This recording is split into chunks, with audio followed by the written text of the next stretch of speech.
कुछ बच्चों ने कदाचार किया होगा।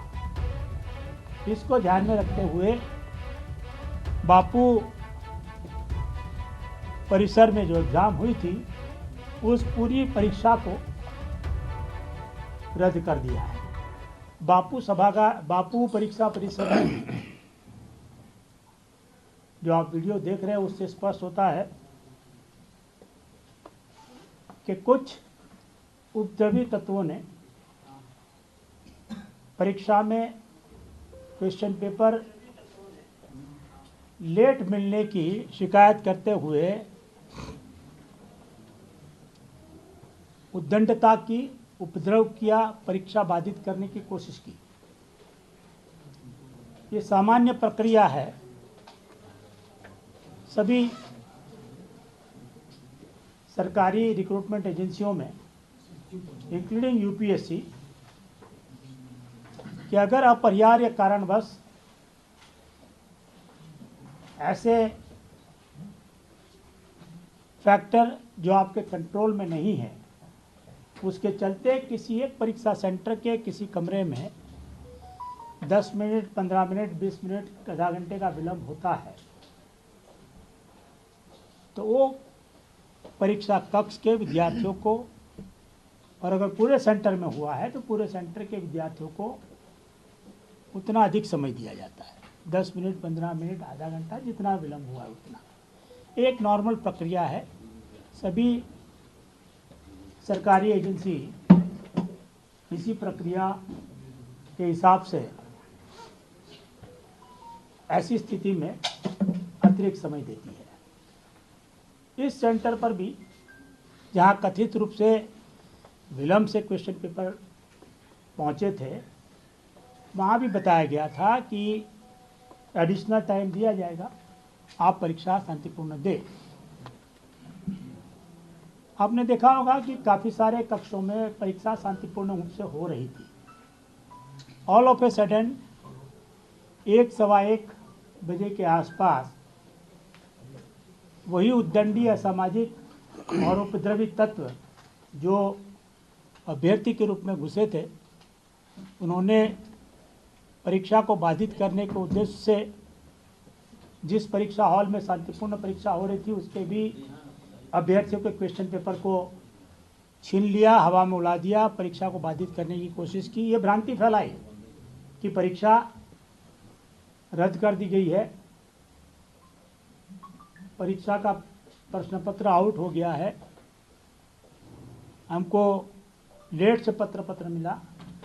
इस तरह की उन्होंने भ्रांति फैला के और विद्यार्थी जो शांतिपूर्ण रूप से परीक्षा दे रहे थे उनको उत्तेजित करने की, उनको भी ये उपद्रव में शामिल होने की कोशिश की। हमको काफ़ी सारी ईमेल मिले हैं उन बच्चों के जिन्होंने अपने कंप्लेन में, शिकायत में ये बात कही है कि हम लोग एकदम शांतिपूर्ण रूप से परीक्षा दे रहे थे कि ऑल ऑफ ए सडन और जगह से आके और कमरे से आके लोगों ने हमारे कमरे के विद्यार्थियों को भी, अभ्यर्थियों को भी परीक्षा देने से रोका, हमारे पेपर ले लिए और परीक्षा नहीं देने दिया। हर रूम में 4 कैमरे लगे हुए हैं, तो उसके वीडियो रिकॉर्डिंग फुटेज वो परीक्षा केंद्र के जो केंद्राधीक्षक है और जो अथॉरिटी है उनके पास है, वो उनकी जांच कर रहे हैं। जिनका भी आइडेंटिफाई किया जाएगा उनके खिलाफ मैंने जो कहा उस तरह से पहचान करने के बाद कार्रवाई की जाएगी। उस संबंध में विस्तृत रिपोर्ट आएगा तो आयोग उसके आगे भी कार्रवाई करेगा।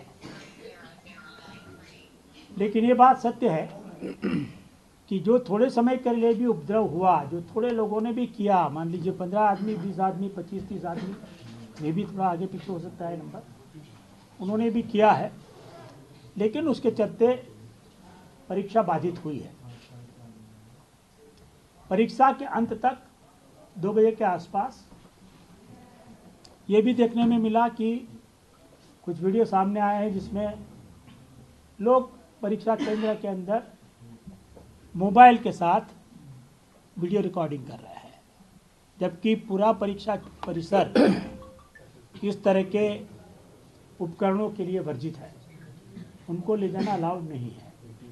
ये कैसे लोग लेके घुस गए, एक जांच का विषय है। और जो प्राथमिकी दर्ज हुई है उसके आलोक में जो जांच होगी उसमें पुलिस उस पर भी जरूर गौर करेगी, इस पर भी जांच इन्वेस्टिगेशन करेगी।